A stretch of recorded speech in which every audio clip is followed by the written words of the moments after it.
Today I want to spend this first little bit talking a little bit about relaxation as far as it being a thing to do. Most of the time when you think of relaxing, you know,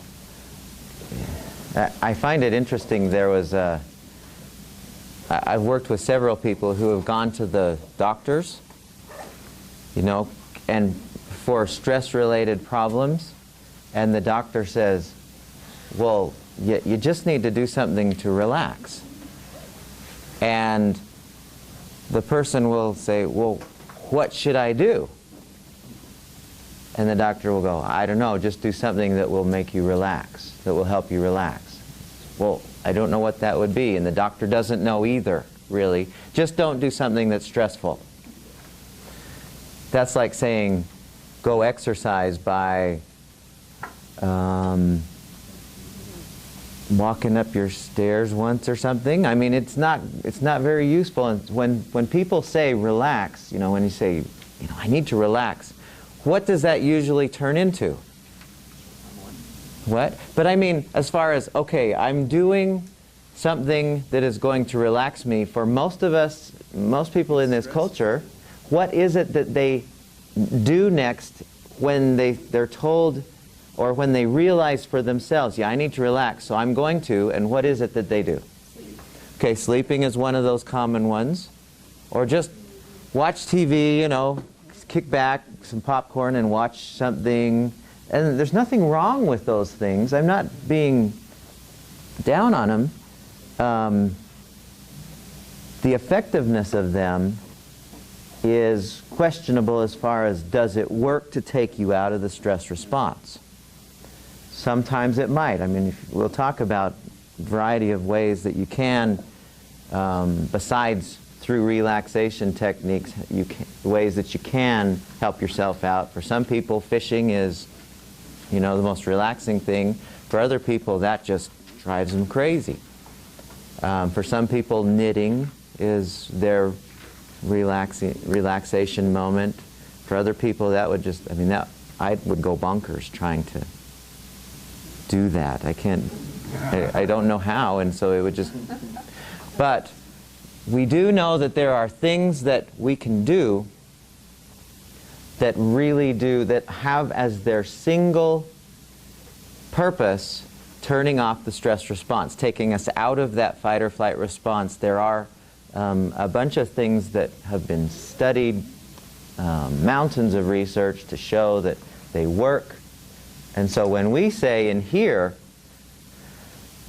we're going to relax, what we mean is we're really going to relax. We're really going to pull ourselves out of the stress response physiologically as a result of what we do, either physiologically or psychologically, in other words, what goes on in our mind. That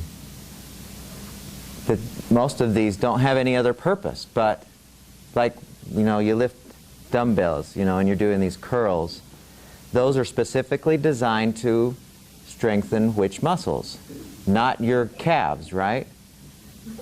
Same way with these relaxation exercises. They're specifically designed to make relaxation happen, and they work. So you probably have not done anything quite like these before. Trust that I know what I'm doing. When we end it, especially, take a long time to finish. So, like when I say, at some point in today's exercise, I'll say, okay, now we're done, we're going to slowly return. Don't just open your eyes and sit up. You will feel awful if you do. You'll feel quite like you feel when you're in the middle of a great dream and suddenly the phone goes off and you're awake. You know, that yucky feeling of being abruptly awakened? That's the same kind of feeling you'll have.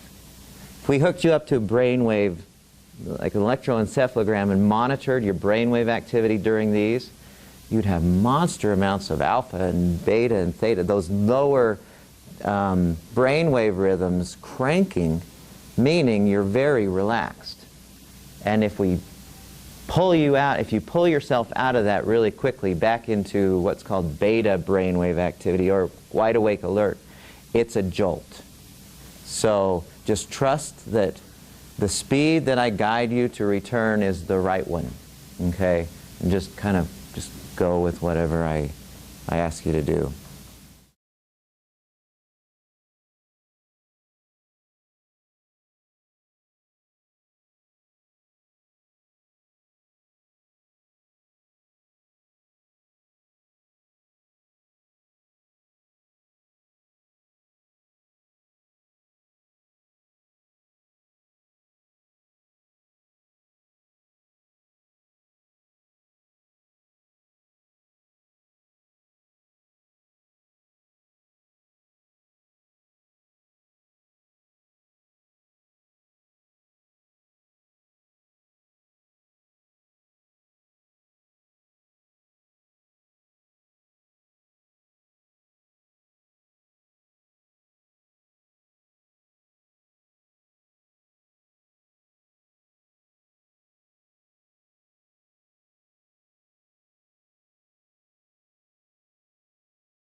Okay, so what I'd like you to do first before we begin today, and I'll describe the exercise we're going to do, but I want you to find your pulse. I want you to sit up in your seat so your back's kind of mostly up and down, and I want you to find your pulse.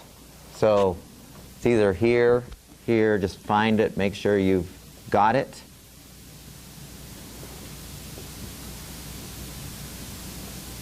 Does anyone need help finding it? Okay, so when I say begin counting, just start counting your heartbeats. So, excuse me, ready? Begin.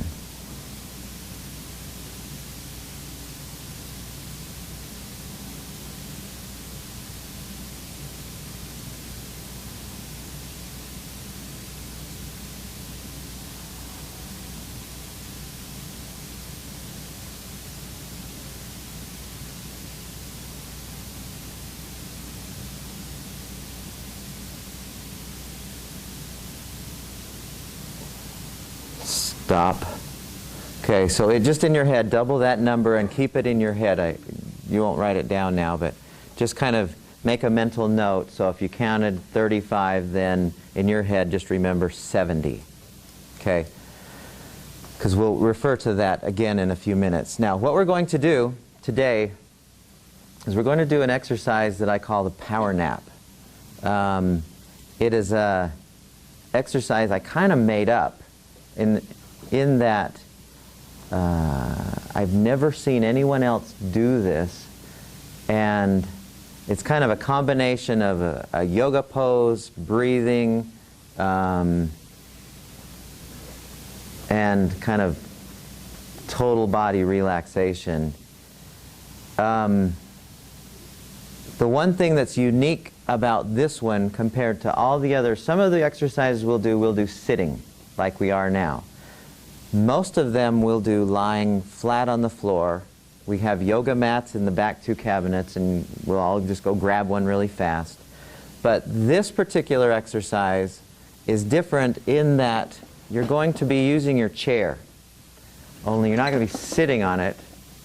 You're actually going to be on the floor, and we got a huge class, so we'll have to do this together in an organized way. But you're going to be on the floor, and how I want you to look is this. So you're going to be lying on the floor, and you'll have your feet up on the chair like this, okay? And then, I'm afraid I'm going to mash this microphone thingy. So, and you'll just have your hands out to the sides like this, and just have your feet up there like, so your calves are on the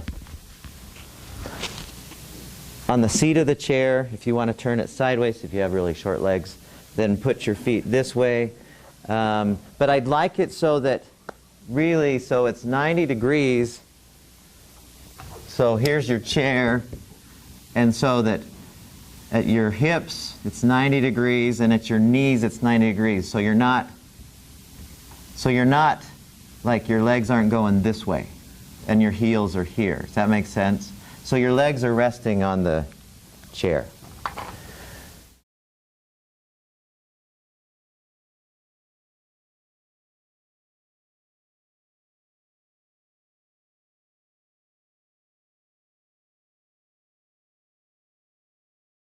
Now, apart from 2 or 3 of you who it increased, and that always happens sometimes. There's a few whose heart rate doesn't go up or doesn't go down.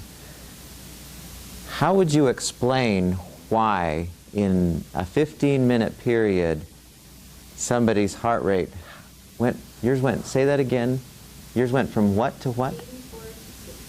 So hers dropped by 24 beats per minute. How would you explain why that happened? How can we explain what's going on for her? She's sitting, then she does something, and now her heart rate has gone down by 24 beats a minute. Holy cow. What's the explanation for that? Something really big that I noticed in myself was just the tension in your muscles that you don't notice when you're just sitting in the chair. You're not focused on that, but there's a lot. Your body's just tight.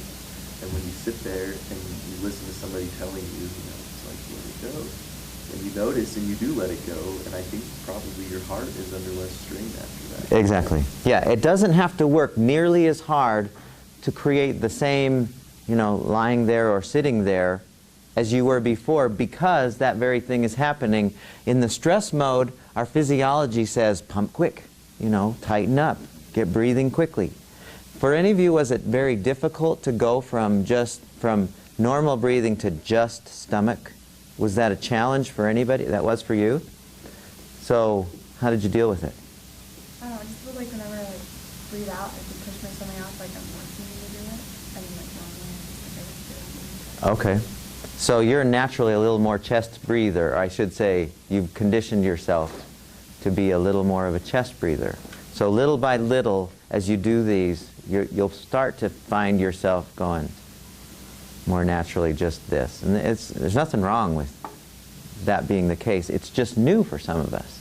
Because like you were saying, we're unconscious of the fact that we're in the stress response a lot of the time. How many of you does anyone feel worse than they felt before? You always leave that possibility open because some of these you might just go, no, that's not good. How many of you feel just pretty much came in, did it, feel the same now as you did before? A few of you are in that category. How many of you feel, a little better, not a lot, but just a little bit better than before? Good chunk. How many of you are like, wow, that's significant, a significant difference, so a good number. Did you like that one, Mary Kay? Did that feel good? How many in here had problems with your legs, your feet or your back starting to feel uncomfortable? The problem with the chairs as they are is they're not quite the right size for everyone's legs. When you do this on your own, you'll find something similar to this that will fit just fine, and that won't be a problem. Does anyone have any thoughts or questions about your experience? Did anyone experience anything a little unusual, a little... About midway through it, I felt my almost like my entire body like resisting that relaxation. Like it was weird. I was like, why am I not wanting to relax? That's interesting. And then I was just over it. I'm like, I'm just trying to quiet my mind and listen to what you're saying. And as soon as I made that like mental agreement, like, all right, I'm over this. Let's listen to what the guy's saying. Then I felt like my entire body go boop and kind of like melt into it. Really? So at some point, so you were like not wanting to, and finally you just say, okay, let's just do it. It was weird because as soon as That's I made that agreement with myself, like, all right, let's listen to what the dude's saying. And then my shoulders like fell back and my head like dang near broke off. And, like, You noticed that difference? yeah. Nice. Isn't that cool? I think that's so cool that, I mean, our natural state is one of being relaxed. Not, like you were saying, not tense, but since we're in the stress mode all day, that becomes our so-called natural state. And when we do turn back into our real natural state, how we were when we were 2, you know, for tension levels, it's kind of it's a jolt. It's kind of a, I don't know how to feel this way kind of feeling.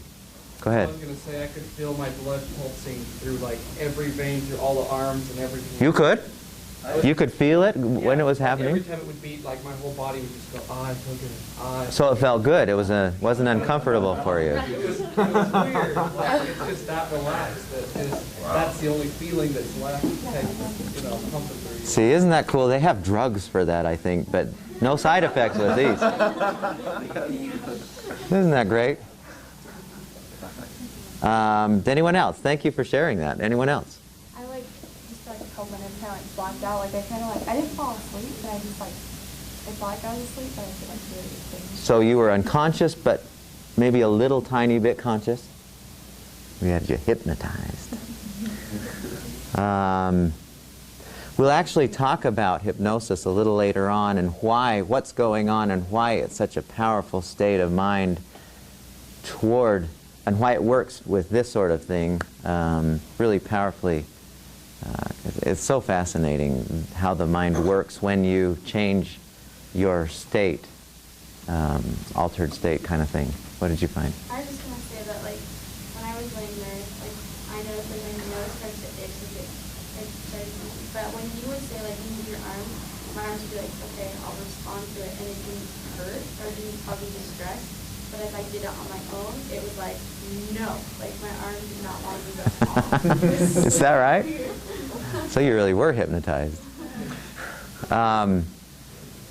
Now, so my suggestion to move felt good, but not your own. I wanted to do it. I was like, I know I'm going to do it. This is going to be uncomfortable. It was okay, well, I probably changed my arm, and then I would do it. I was like, ah. Is that right? Fascinating. Now, one thing that brings up an interesting point, when you're doing these on your own and you do have an itch, take care of it. Don't try and, I'm not going to disappear it, or I'm going to make, just, you handle it. Mine went away. It just went away? Yeah. Really? Interesting things happen when you move into this slightly altered state of consciousness.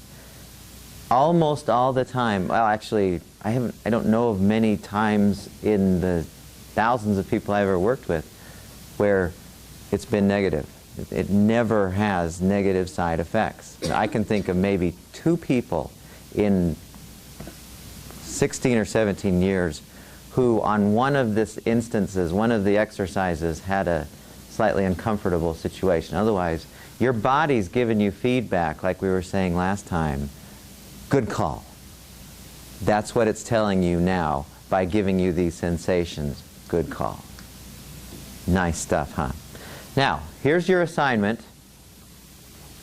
And I want to be very detailed with this so you know exactly what we're doing. Your assignment is to do this on 2 more occasions on your own. Okay? Now, how that will look, pay attention very closely, because it's really important that you do this the way I'd like you to do it. So you're going to do it twice, but one of those times like you do it right mid-afternoon. And then the third time that you're going to do it, I want you to do it as the last thing that you do before your head hits the pillow to fall asleep. Okay? So I don't want you to do it and then go brush your teeth or watch Leno or do something else. I want you to, it's the very last thing. Really, nothing else is happening for you but going to sleep after you've done it. And if you are doing it with headphones and you find yourself nodding off, don't resist that either. If you start and you hear my voice and the music and you're about, 5 minutes into it and you can barely keep away, then let it, don't resist that. Don't stop. Don't not go to sleep. It's designed to help sleep problems. How many of us in here, just out of curiosity, how many in here does it take longer than 10 minutes to fall asleep on a regular basis? How many does it take longer than 20 minutes to fall asleep? 30? An hour? How long does it take you? Yeah. How long does it take you? Who else? Raise your hand if you were in the hour. How long does it take you? So you're just lying there for 2 hours? Okay. Really? Some nights you're awake most all the night? Hour to all night. So, how long did it take you to fall asleep when you were 3? Yeah, right? You just lie down and bam, you're asleep, right? It is not a natural thing for us to stay awake longer than 3 or 4 minutes. Really, I mean, it should take only about 3 or 4 minutes from when your head hits the pillow to when you're unconscious. Really, 3 or 4 minutes. If that's not happening, this is going to be one of the best things that you'll ever come upon to help with that, is these exercises. I guarantee it. Now, if it's still, there's other things we can do to play with our sleep. In other words, how to make it better, how to more quickly. But the best thing I know of, first of all, is you need something to take your mind off of the things that are keeping your mind awake, that keeps your body awake, keeps your body going. And the power nap works. So, Sarah, right? Yeah. So at the end of the CD or something, it tells you like to sit up and stuff. Don't do that. So, just stay. If you are lying down, then just kind of click the off button or whatever, but don't sit back up so that you're going on with the rest of your day, because you're going to sleep. On the one where we're doing it right before we go to bed, should we have our feet up or no? Yeah, I would like you to do it with your feet up on this one and watch what happens. Now, it's a good question because all the rest you'll do lying down. But with this one, I have found there's something about, you can almost, if you do this the very last thing before, you can cut an hour of the amount of sleep you need off by being in that position. It takes you into your sleep rhythms more quickly than just about anything I've ever found. Do you have any idea why? Well, I think part of it might have to do with blood flow. I think it has to do with the relaxation that's happening in your shoulders and back, along with the mental, going through the brainwave activity, starting the deeper rhythms, brainwave getting out of the beta levels more quickly. There's a lot of reasons. But, yeah, I'd like you to do it with your feet up. So just find a chair or your bed. I just do it on my bed at home. And really, I do this all the time. You just put a chair on top of the bed? No, I would lie on the floor. Or the other thing you can do is have like 4 or 5 pillows just underneath. If you want to lie in your bed and just do 4 or 5 pillows underneath your legs, and then when you're done, just kind of shove them off and not off. Now, if you do this exercise and you don't immediately go to bed, fall asleep, you'll be awake for a couple hours. Because your body will think you've just taken a nap. And it knows from your childhood that after naps were over, you had energy. And so that's what will happen if you'll want to clean your whole house. So make sure it's the very last thing, okay? You heard me think of